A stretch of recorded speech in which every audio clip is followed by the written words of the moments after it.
Back in middle school, I used to walk down to a friend's house and then we'd walk together to school. His name is Eric and he's one of my good buddies. Well, one day, a friend of mine named Lewis comes over and spent the night. The next morning, we were going to walk to school together and I told him how I went and got Eric every morning. He and I hatched an idea at the exact same time. We walked down the road towards Eric's. Lewis hid by the door as I knocked. Now, Eric was a big guy, and not fat. He was built, but Lewis was very wiry and strong as well. I, on the other hand, was a very little guy back then. Anyway, we'd gotten there a little early, and Eric opens the door in his underwear and with squinted eyes asks, "Why are you here so early?"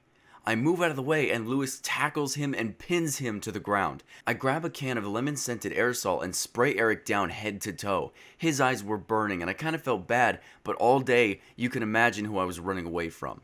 His girlfriend told him he smelled good though. So one day, I'm at lunch with my friends. This one's in high school, mind you, and we're enjoying our food outside. Well, I had a school lunch that day, and normally that comes with a milk, some chicken nuggets, a bread roll, some fruit. Well, that day I wasn't very thirsty. I had like one sip of the milk, and I walked over to this wall where we were sitting next to. I was going to try and sneakily dump out the milk and throw it away. And the wall was actually pretty interesting.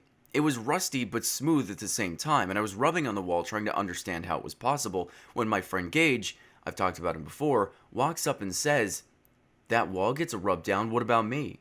At the very same time he had said that, I had already began to swing my arm to dump some milk. So right after those words had been spoken, he sees white liquid shoot from my stomach onto the wall, and he starts freaking out. And I'd never heard him scream like this before, but he was almost begging for mercy. "Ah, I'm sorry, I didn't mean it."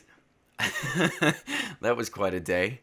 So I was in English class and it was sophomore year. My buddy Nick and I were sitting next to each other and it was actually reading time, so we were all silent. Nobody was allowed to talk actually. We just had to read. So I was reading my book when all of a sudden I hear Nick say, "Today would be a really nice day to go swimming." I put my book down and I look up at him. He's working on his assignment. I say, "Yeah, today would actually be a really nice day for a swim." The whole class stops reading and looks up at me. Again, we're supposed to be quiet, but I was confused. Why was everyone looking at me? I didn't start the conversation. That was until I looked at Nick. He looked back at me with shock in his eyes and asked, "Why did you just say that?" "Well, you said it would be a nice day to go swimming. I heard you say it." His mouth drops and he said, "No, Barry, I thought that. I didn't say a word. I was thinking that today would be a nice day to go swimming." Now, Nick is not the type to make a joke like that, but I started laughing. It wasn't until everyone in the class told me that Nick didn't say a word.